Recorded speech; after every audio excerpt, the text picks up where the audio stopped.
All of Affect Autism's podcasts are produced and edited by Daria Brown. Please note that the views expressed during all episodes are solely those of the individuals involved, do not constitute educational or medical advice, and do not necessarily reflect the views of Affect Autism, Daria Brown, nor ICDL and associated parties. Listeners should consult with professionals familiar with their individual circumstances for specific support. You're listening to the We Chose Play podcast from Affect Autism, where Affect is the #1 tool we use in supporting development through playful interactions. We are continuing with our Back to School series. This week we are featuring how to do DIR in a public school setting. We've talked about some private schools that are developmental individual differences relationship-based model schools that are either therapeutic day schools or private schools, but they are self-contained DIR schools. But what about regular public schools? What if you're a teacher, a special educator, a DIR practitioner, and you are in a public school? Is it possible to use this intervention in that setting? So with us today, we have Jackie Bartell, who is a retired special ed teacher of almost 35 years. She has been with the Interdisciplinary Council on Development and Learning, the home of DIRFloortime, since the beginning. She had done ABA and DIR side by side 25 years ago in the early days, and the DIR model really grabbed her. She worked with Dr. Stanley Greenspan and Serena Weeder, who were the pioneers that developed the DIR model. And now that she's retired from teaching, she does a lot of mentoring and consulting with ICDL and otherwise, and the bulk of her work was integrated in classrooms with preschools and kindergarten to high school. It was in a self-contained setting classroom and integrated. She supported teachers in classrooms and using DIR strategies and the philosophy of the Developmental Individual Differences Relationship-Based Model. And we have Jackie with us from Rochester, New York. Welcome, Jackie. Hello. Great to be here. I'm excited to do the podcast with you. Great to have you at Affect Autism. And we might as well just jump right in.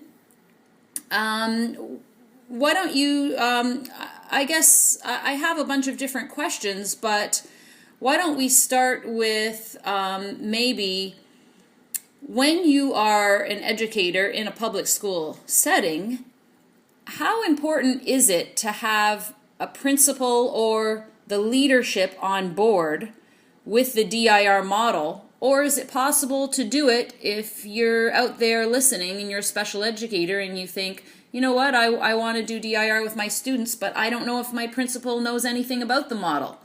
How necessary is it to get that leadership on board? Well, Daria, it's an excellent question, and I think there are quite a few things that come to mind for me, and I think that it's situation by situation. So I couldn't say it's always this way or that way, but here's some ideas and some thoughts.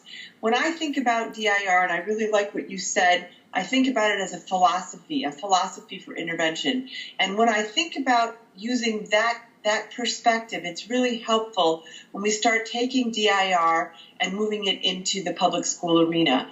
Because one of the things that is often difficult is that we want to work in a certain way with children, and we're confronted with that public school arena, and there are so many layers and so many bits and pieces that we sort of have to work through. So I try to think about it like this is a way for me to interact with children. It's a way for me to interact not only with children, but also with the staff that's around me as I'm trying to provide support in utilizing the model.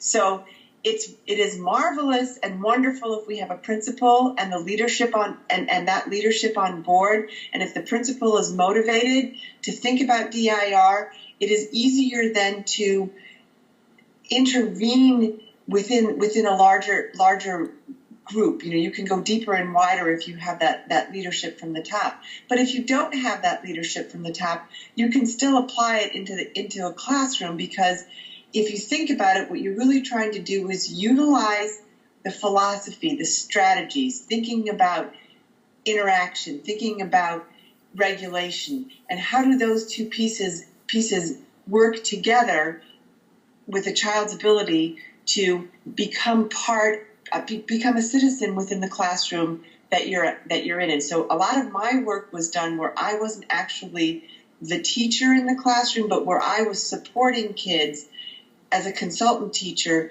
in a variety of settings. And so what did that mean?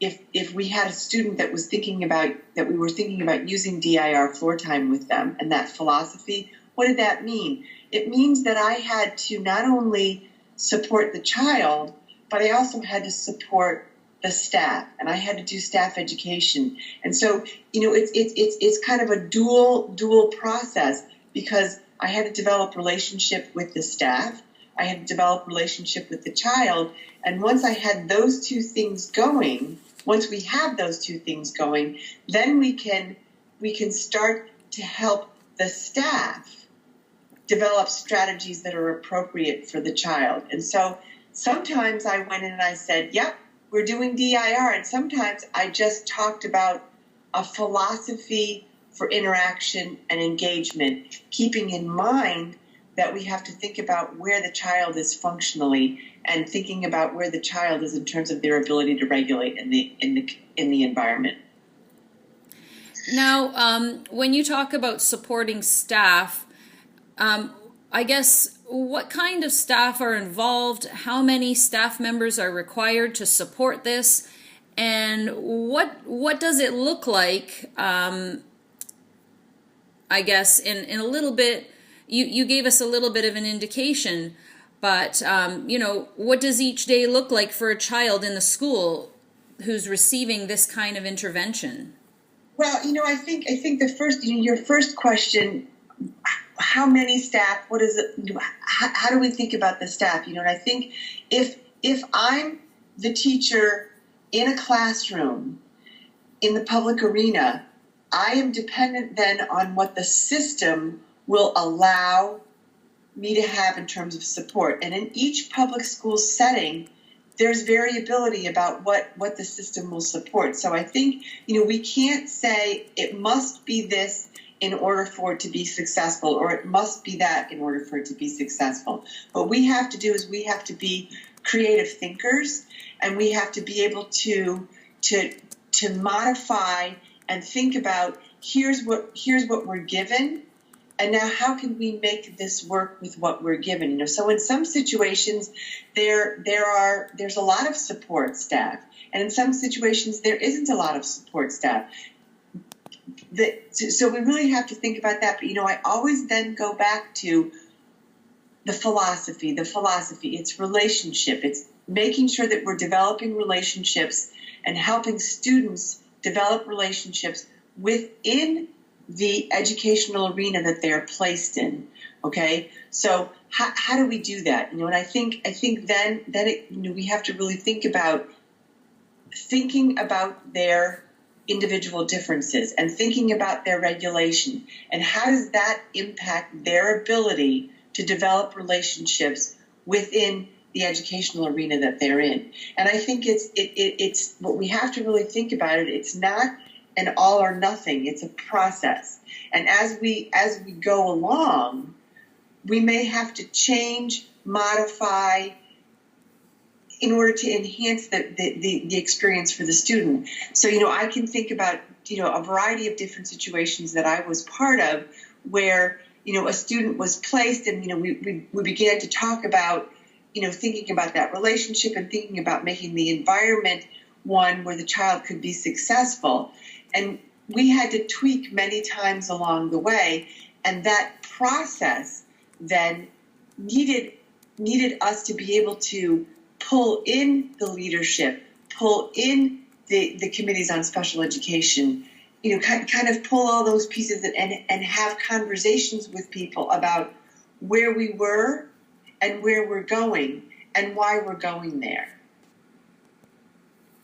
Does that make sense? What I hear you saying is very similar to what a practitioner would do when beginning an intervention with a child, by finding out where the child is developmentally, taking into account the individual differences and sensory processing profile of the child, building that relationship and working through those developmental levels.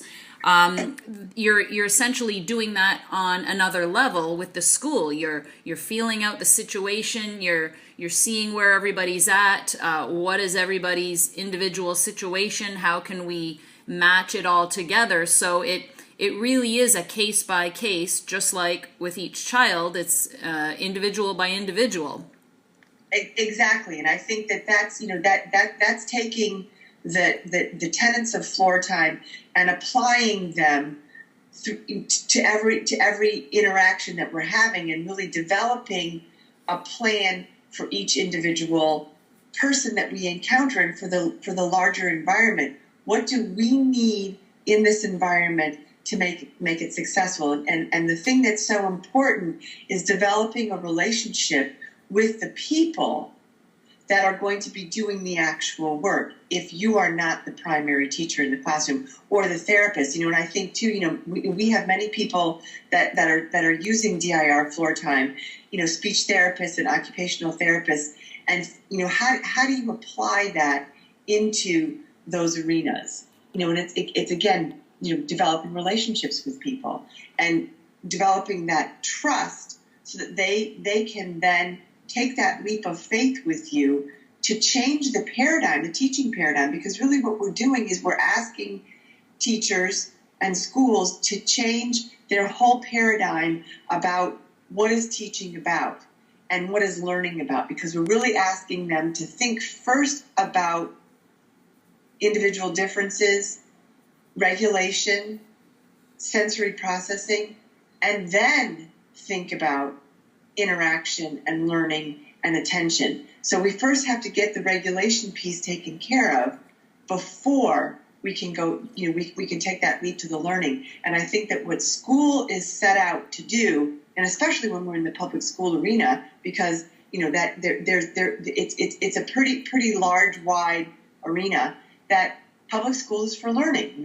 We go to school to learn, but if we don't have the tools as individuals learners to be able to learn, it's going to be very difficult. So, it's kind of switching those paradigms for people.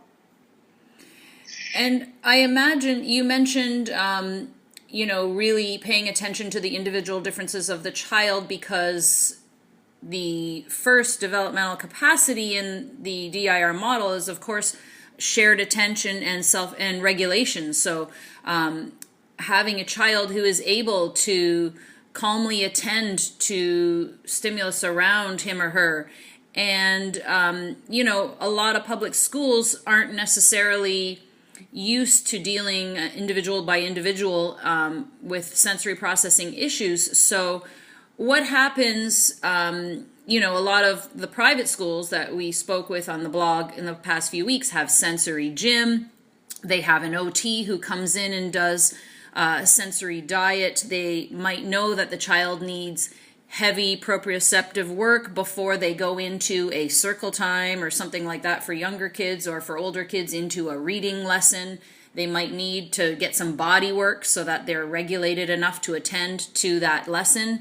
In a lot of public schools, I don't think sensory gym is necessarily a term that people are familiar with, or maybe it's starting to be more so. How creative have you seen schools be where they have to work with children individually, and they may or may not have occupational therapy services in the school? Well, I think, Daria, that's an excellent question. I think that I can speak about what I, very specifically about what I know in the community that I'm in, but, we're in a large world, and so I totally agree with you that there may be a lot of variability in terms of people's understanding of sensory. And I think I encountered had an experience just recently where we were really talking about sensory, and the people and the staff really thought about, well, if I get the kid playing with really goopy things and Play-Doh or flubber or Jello, those kinds of things, that was sensory. And I think that so it's deep and wide what people understand about it, and that we're really thinking about, as you said, the large body work and, proprioceptive work. And so sometimes what we have to do is that we have to educate people on what those pieces are. And then there's other situations where the public schools are very much on board, and they understand the sensory process, and they have sensory gyms, and they have OTs on staff, and those OTs are providing sensory diets and all of those pieces. So, I think that it's, again, what is the environment that we are confronted with, and how do we have to modify that environment to meet the child's needs? And that in some situations, the environment they may be already aware of what they need to do. They may just need some support to do that. And in other situations, they may not have any kind of an opportunity for that. And so then we have to, again, be creative in thinking about, what do I need to do to make this child successful? And it's always going back to that, looking at the child's profile and really thinking about where they are, and thinking about that level 1. Are they well regulated in this environment at this moment? And how does that change so that then we can get that level of intimacy, that shared attention, so that we can get to that third level, which is being able to go back and forth. In the words of Dr. Greenspan, he always said, if you don't have level 3, school is going to be very difficult, because school is about back and forth communication and interaction. And so we have to be able to teach people and help people understand where the child is functionally and what is an appropriate expectation for the child in the environment. So can you give us an example? And of course, as we've mentioned, it's going to look different for every child and in every setting, in different cities, in different types of schools, large schools, small schools, of course. But do you have an example or two of a child you have in mind who had this type of intervention in a public school setting? And what would a typical day look like? So, for example, they might start the day in the sensory gym, then they might go into their self-contained homeroom, classroom, and then they might get speech language therapy in a separate pull-out program, and then they might do, how does that look like and what staff are involved? Just an example of one child. One child. So I can think of a specific student who would come to school. His mom would bring him to school, and he would arrive.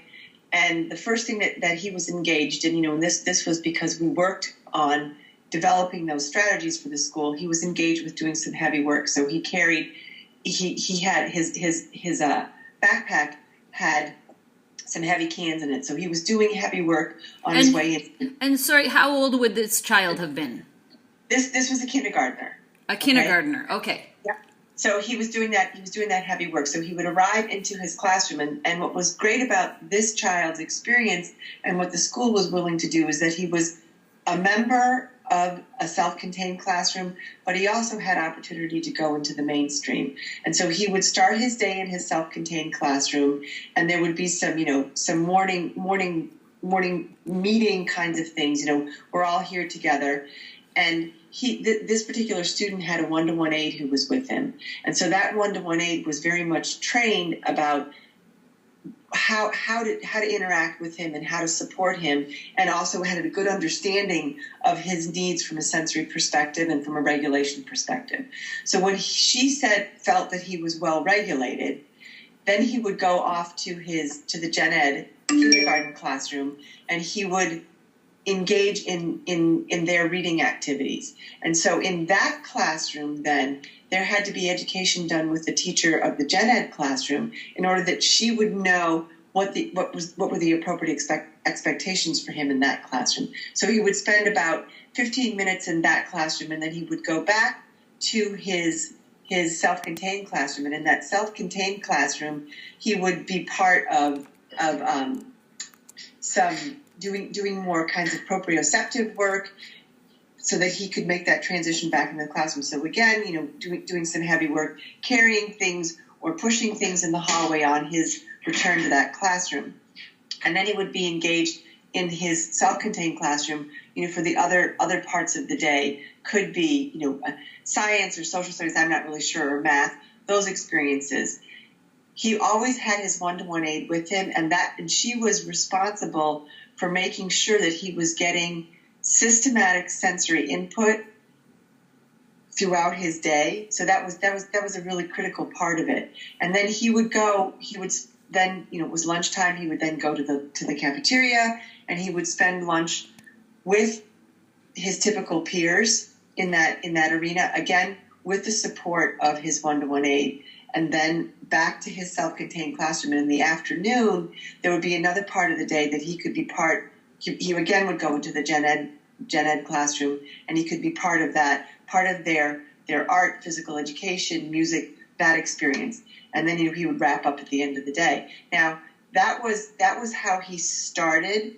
And as we went along, and as expectations changed for him, or expectations changed in the gen ed classroom, there were sometimes issues that came up because the teacher's expectations of all of the students were increasing, and sometimes he had difficulty meeting those because he didn't have the problem solving that he needed in that for those experiences. And so we then had to help the gen ed teacher adjust her expectations for him so that he could have a successful experience in that classroom. So it's always a work in progress. And so and having that flexibility to stop and say, oh, there's something is going on here that's not okay. What's creating the problem? And I think one of the big things, again, for this student, and for many others that I've worked with, is that when the expectation was too high, he started to demonstrate some off-task, unpleasant behaviors, where he would what was termed by the staff that he became aggressive, some pushing and some, where he was experiencing that frustration. And their response was, we have to put a behavior plan in place to extinguish this behavior. And so I had to work with them and say, hold on a minute, let's look at why this is happening, figure it out, and adjust the environment, because what he's doing is that he's communicating with us. And that's a big part of the work that we have to do when we go into that gen ed arena, is to help people understand that the behavior that some of these kids demonstrate is not, they're not trying to be, negative. They're not trying to be aggressive. What they're doing is that they're telling us something is not okay. And sometimes they have to turn up the volume really loud to get the people in the environment to attend to it and say, something is not okay. That piece of it is it's a fine tap dance to support people in the gen ed arena about thinking about that, what that communication piece is and what does the behavior mean. Because that might be the only way the child is able to communicate, and it looks like bad behavior, and you have a tradition over the past, 50, 60 years of being concerned with behavioral compliance. And this is something that's very different in the DIR model. It's not about behavior. It's not about compliance. It's about, like you said, adjusting the environment to meet what the child requires with their sensory processing profile. And knowing that the quote that we hear, if they could, they would, but they can't, so they don't. Exactly. And just for our listeners, again, you are listening to Affect Autism. We're speaking with Jackie Bartell, who is an expert DIR training leader and a career special educator who worked with the DIR model. We're talking about applying the DIR model in a public school setting. And so that's a really good synopsis of an example of a kindergarten student who's age 4 or 5 years old, going through the day, having a self-contained classroom, getting different kinds of work, proprioceptive work, meaning needing input into their body to help calm the nervous system down enough so that they can attend to the lessons in the quote unquote regular classroom. And I guess a couple of questions I have would be, do you have an example of an older child, like maybe a middle school age child? And also, what do you do when this type of approach clashes with the rest of the students' programming in the school? So you might have an ABA program in place that the school board has set up, or a teacher who is trying to teach a lesson in a different way that's maybe not on board completely, and there's some clashes. And again, I know you're probably going to say it goes back to relationships, building the relationship with the staff and understanding that this is about meeting the student's needs and how can we help this student feel successful so they have a positive experience. And I guess the other part of that is are these things all written into the child's IEP, the Individualized Education Plan? So those are some great questions, and I think before I answer those, I just want to touch on something that you had said about behavior. And yes, indeed, it's based on 50 or 60 years of compliance is important in the classroom. Yes, and Jackie's referring to the wave of behaviorism after World War II in psychology that brought about all of these different models that you could basically train people to behave a certain way, and it stemmed out of everything that happened, the compliance of people in Nazi Germany. Why did people do the things they did based on being instructed to do so?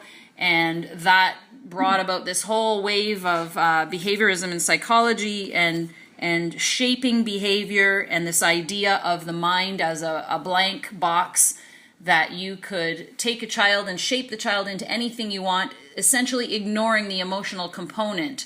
And of course, Dr. Stanley Greenspan's model brought to the forefront that affect and emotional learning is what is key in development. And we learn through relationships, we learn through emotional experiences in the context of relationships with people close to us, warm, caring, nurturing relationships.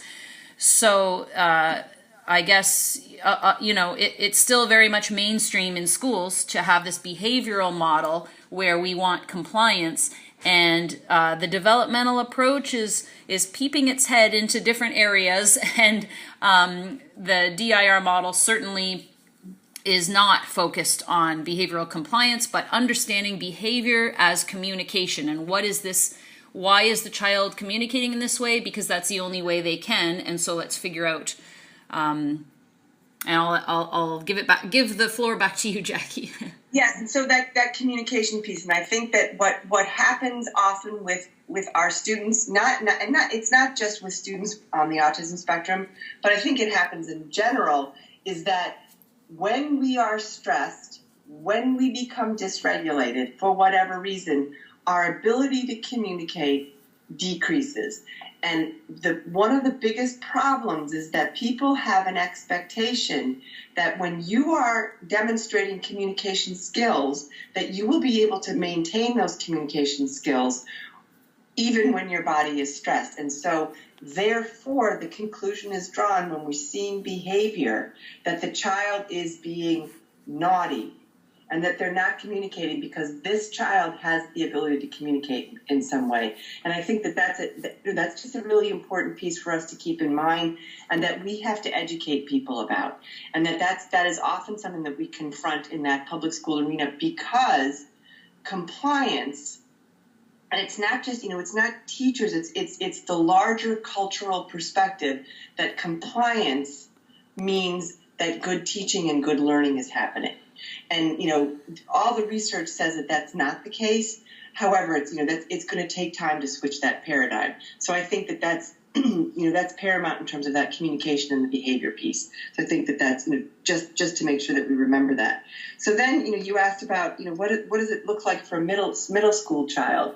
Again, we are continuing to think about the same pieces that we're looking at for a kindergarten student, because our customers still need to work on that regulation. They still need to get themselves into a just right place. And so we still need to continue to have opportunities for these students to engage in heavy work and engage in body movement and engage in all of those experiences that support that regulation.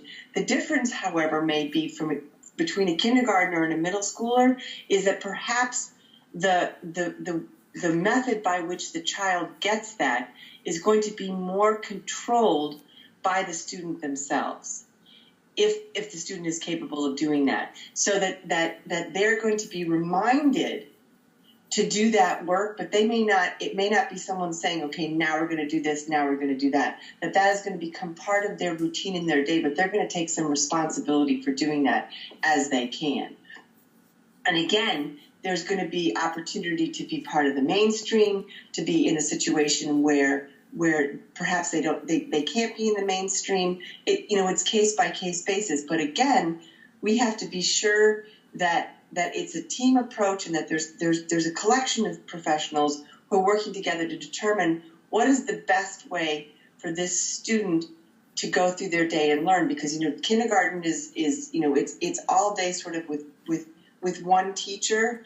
When we get into middle school, kids are starting to move from classroom to classroom. So how do we support them with that? I can think of a very specific student who was able to be part of the educational arena in the typical classes, but those transitions between class were very difficult.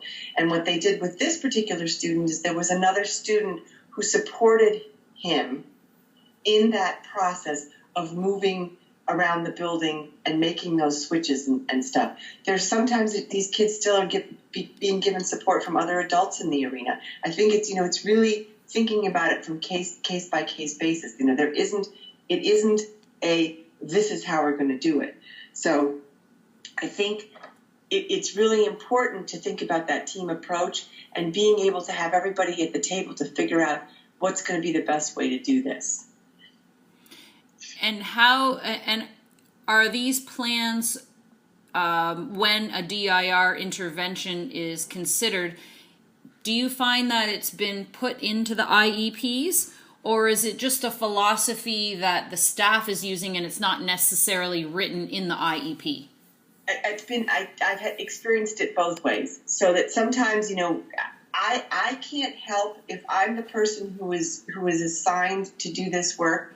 I can't help but be that person because it's sort of in me. So I'm going to bring that to the forefront, and also, being mindful and aware that there's going to be a lot of differences around the table and different perspectives around the table. So there's, it's educating, it's giving people examples, it's helping them experience what these students are feeling. There's other situations where it's right in the plan. The parents are part of this. They very much want their child to be supported with a DIR framework and DIR philosophy. So then it is written into the IEP. So it goes both ways.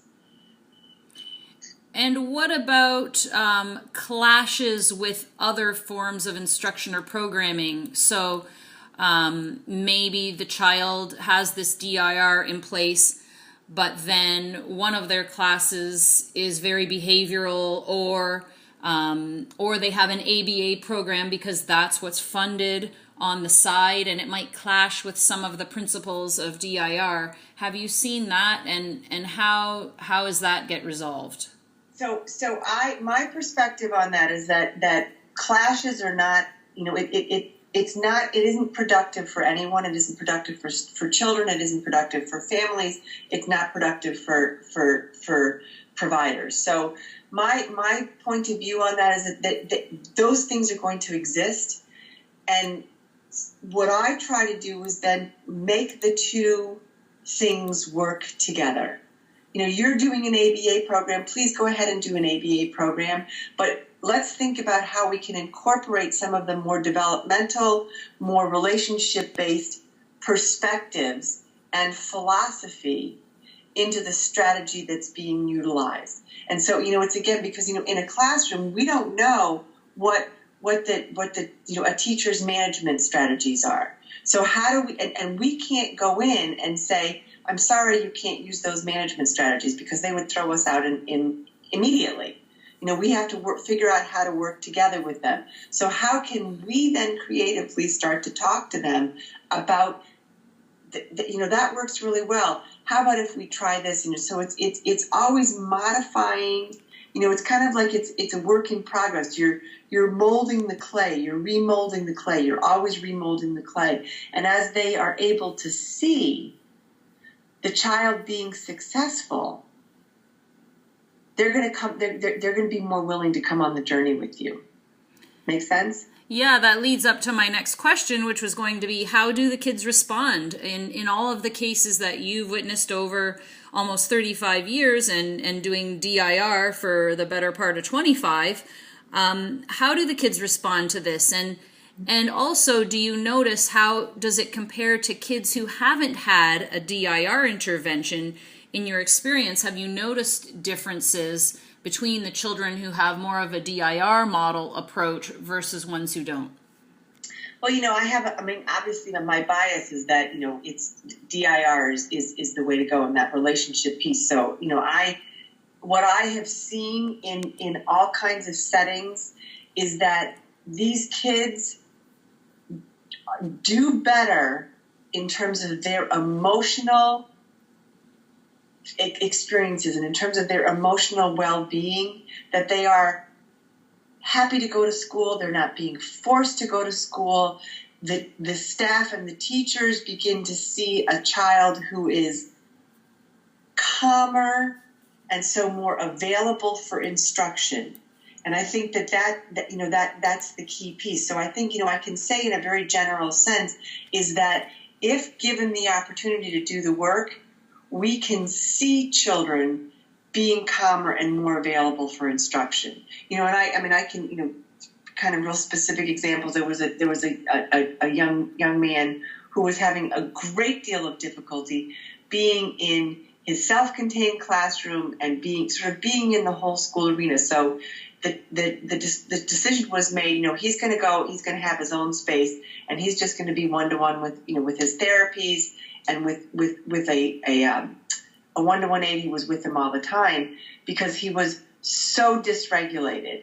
And so we came in, and then I worked with that person, and as time went on, he became calmer in that environment. And so then we were able to take that calmness and slowly and gently move it into the self-contained arena.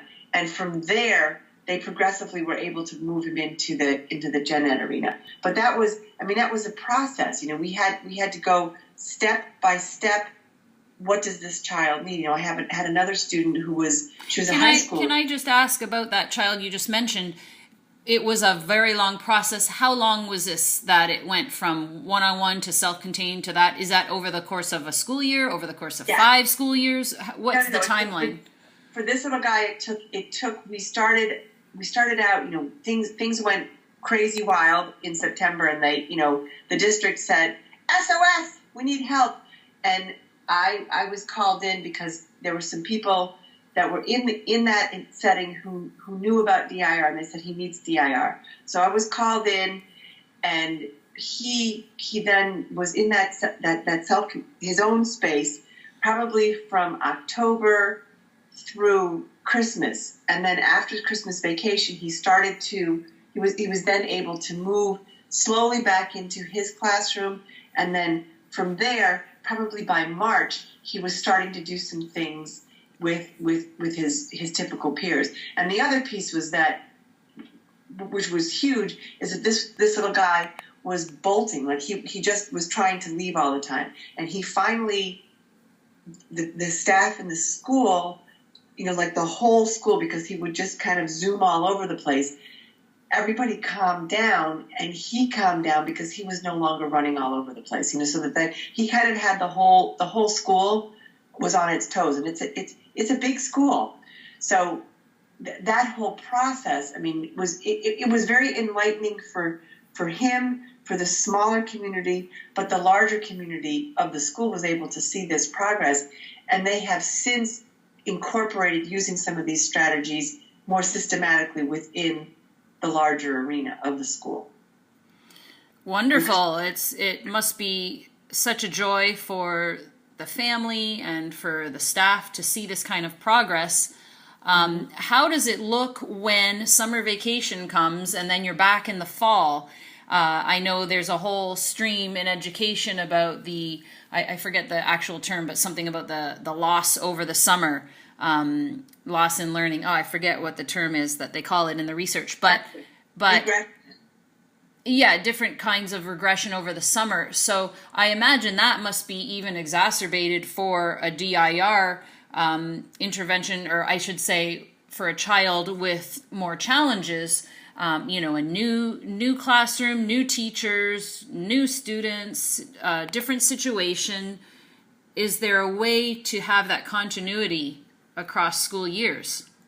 Well, here in New York State, we have a summer program that falls into place if there is documented regression for students across the school year vacations. So many of our students are able to continue to access services in their summer programs. So, that they continue to get that support. I think without the support, it's very true that kids regress. But hopefully, if the program has been successful for a school year, the summer comes, and then the next school year occurs, the staff is going to continue to understand that they need to continue to program for this child with a perspective of regulation, with the perspective of sensory input, with the perspective of relationship, and that will continue going forward. And if there's a successful experience, that the language then gets put on the IEP so that people then utilize the strategies that we know create an environment so the child can be successful. So thinking about some of those kindergartners who came through, or the student that I was just talking about, we were very mindful about how the IEP was written for those kids so that as they confronted the new school year, people already knew that there were things that needed to be done quite systematically in order that the child would be successful. And so that if new staff came in and say the teacher of this child's classroom is from a new school district just coming in for the first time, that they can sort of have this information documented and be trained by the other staff on to where to pick up. Exactly. Because I think one of the delightful things that happens is that not only does the child have success, but the staff has success. And it feels much better. I mean, it feels much better to have a calm student because of the things that you're doing with them to keep them calm, rather than having a student that's falling apart all the time and then you're trying to extinguish the behavior, which doesn't really work. Usually the behavior escalates or changes and it becomes uglier than the first behavior.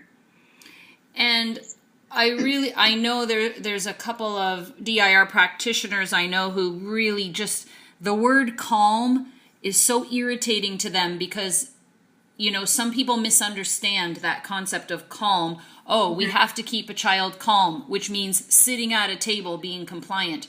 And that's not what we mean by calm. What we mean by calm is that the child intrinsically has come to a place where they feel calm, not that we're making them calm. So we are facilitating them being calm by providing their body with the sensory input they need, or some children might be overstimulated by noises, they're wearing headphones. Whatever it is, we're facilitating the calm by making the environment better for the child, giving them the chance to move their body, things like that their body needs to stay calm, as opposed to this concept of sitting down. Like, for instance, maybe the child can't sit at a table. Maybe they need to sit on the floor or on a ball or whatever it is.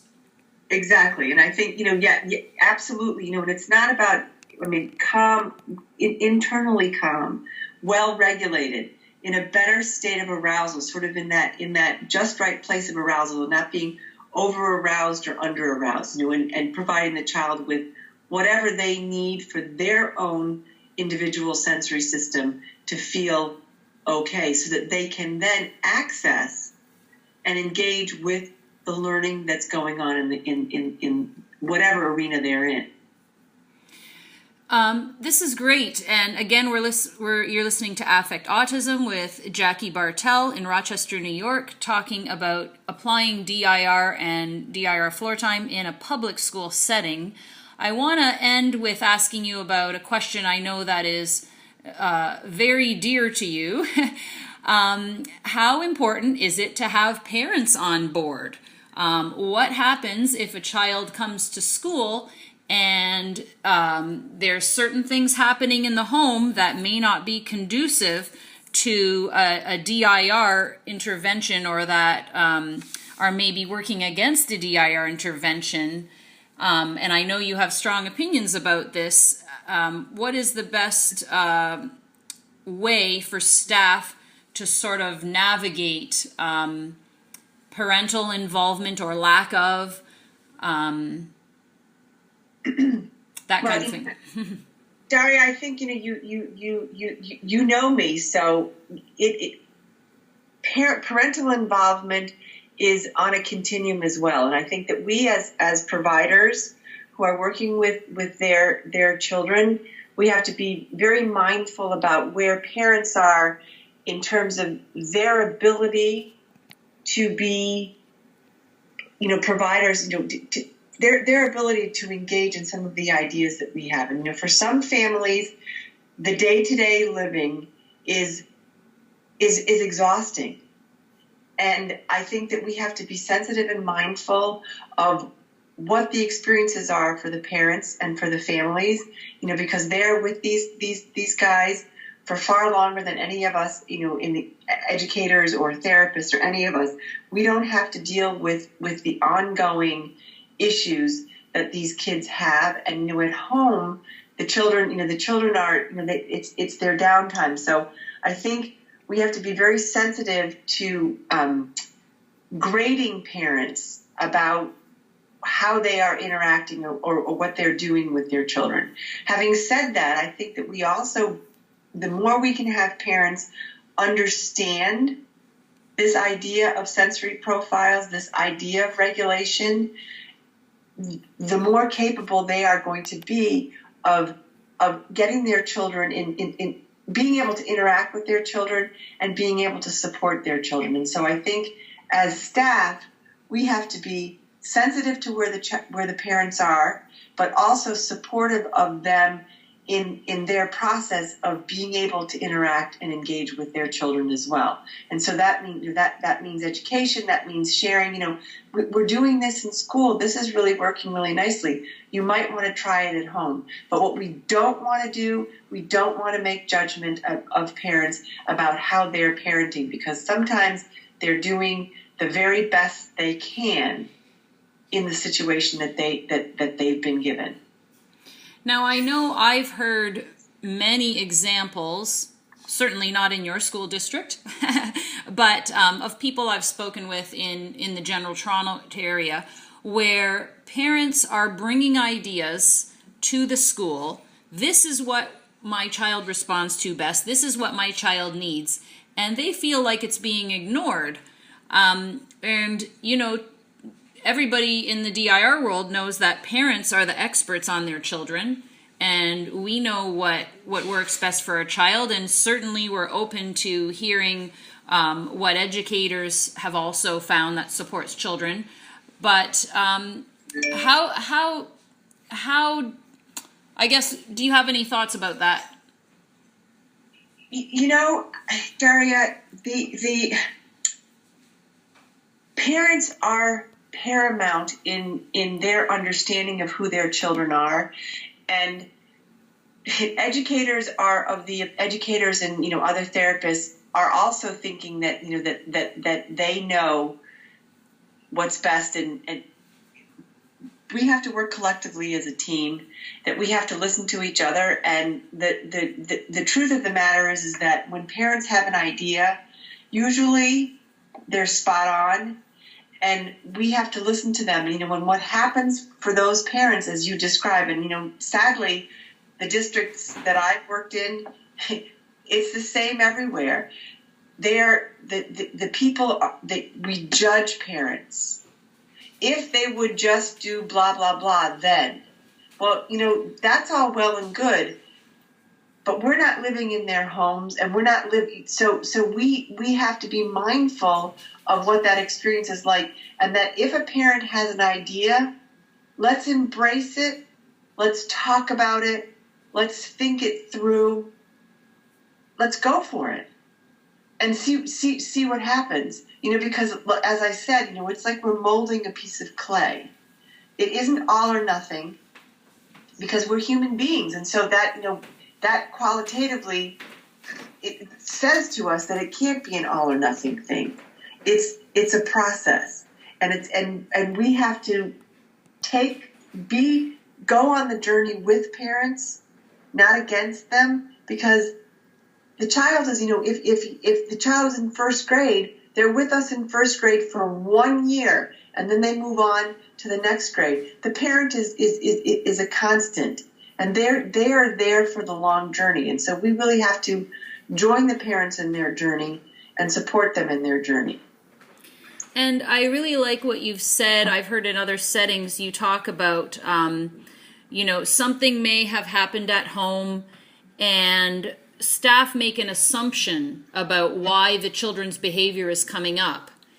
And do you want to continue from there of that example I've heard you say before of what the staff needs to do as opposed to making assumptions? Well, we can't make assumptions, and I think that it's important for us to say that that's what's happened at home, but now we're in school. And so let's take the customer that has come to us, think about where they are in terms of their regulation, think about where they are in terms of their ability to focus and attend, and do what we need to do to support them in that moment. And not say, oh, well, if the parent would have just done this, or this and this happened at home, so that's why we're seeing this behavior here. Well, that's useless, because we still have not then supported the child or the student in what their needs are at that moment. And we all of us have those kinds of experiences where something happens to us, good or not so good, and we have to manage it. And for the students that we're talking about, they need some more support and some more help to be able to manage it. And they also need space to organize themselves so that they can get to a place where they're more capable and available to be engaged. And so we have to allow them those moments, just as we allow ourselves those moments. If something really crazy happens to us as we're driving, then we give ourselves a few minutes and go, okay, I gotta just regroup. Or, we get to work, with the expressway was backed up, there's an accident on the bridge, and there's, it's snowing or it's raining, and we get to work and we stand there and we go, I just gotta take a minute. We gotta let our these kids do the same thing, and not expect them to be who they were when they left us the day before. And we can't judge and say, well, the parents did this and this, so this is why the child is this way, and oh well, because that's not useful for anyone. So I hear you saying that the best thing staff can do really is take into account what's happening in this moment, what can we do in this environment to make it conducive for this child to regulate and be able to share attention and engage with us, and make it a safe place where they can trust us in the relationship. So it is a safe place for them to be and be able to relax, essentially, and be able to learn and enjoy their experience at school, regardless of what's happening at home. You got it. And I like those words, a safe place. And a safe place means a safe place from a physical perspective, but it also means a safe place from an emotional perspective. And it's meaning that they can come and know that if they're not well regulated, that they're going to be safe and supported in finding themselves into that a better regulated place. Because here's the thing, these guys no more want to be dysregulated than we want them to be dysregulated. And they're not trying to be naughty. They're not trying to be manipulative. They're not trying to control. They're not trying to get out of doing something. The new one that I heard this week was they don't hold grudges. That's, because none of us say, oh, today I'm going to decide that I'm going to control the situation. That's not how it works. So I think that we have to be mindful and supportive of kids so that they can feel physically safe and emotionally safe. And I think the holding grudges piece could also simply be if a child has a negative interaction with somebody, the next time they see that person, it might be really hard for them to trust that person. And so again, it's about building the relationship and trust so that the child does feel safe and in a warm, nurturing relationship. And it doesn't mean that the child's holding a grudge. It means that they're not feeling safe in that moment or in that relationship. Right, and that there has to be opportunity for relationship repair. So it's okay to say to these guys, I'm sorry, I did something that wasn't okay. Because it's bound to happen. There isn't a perfect one of us out there. Right. And I've also heard you say that, sometimes staff need to take a break. If you have a child whack you across the face or spit at you, then you might need a moment to calm down and collect yourself while someone else takes over for you so that you can then come back and approach the child in a safe and loving way and an empathetic way and a compassionate way, as opposed to feeling overreacting to it, which is very hard. I mean, parents know that better than anyone when you see behaviors that stem from dysregulation.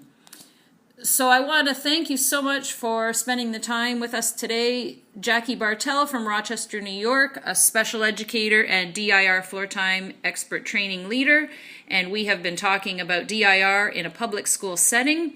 If you go to Affect Autism in the blog, there will be a description of what we've discussed with some links where you can find more information. And thank you so much, Jackie, for being with us today. My pleasure. It was great chatting with you, Daria. Thank you for listening. If you liked this episode, please share it with someone, like and subscribe, sign up for the newsletter at affectautism.com, and follow us on Facebook, Twitter, YouTube, or Instagram. Until next time, here's to choosing play and experiencing joy every day.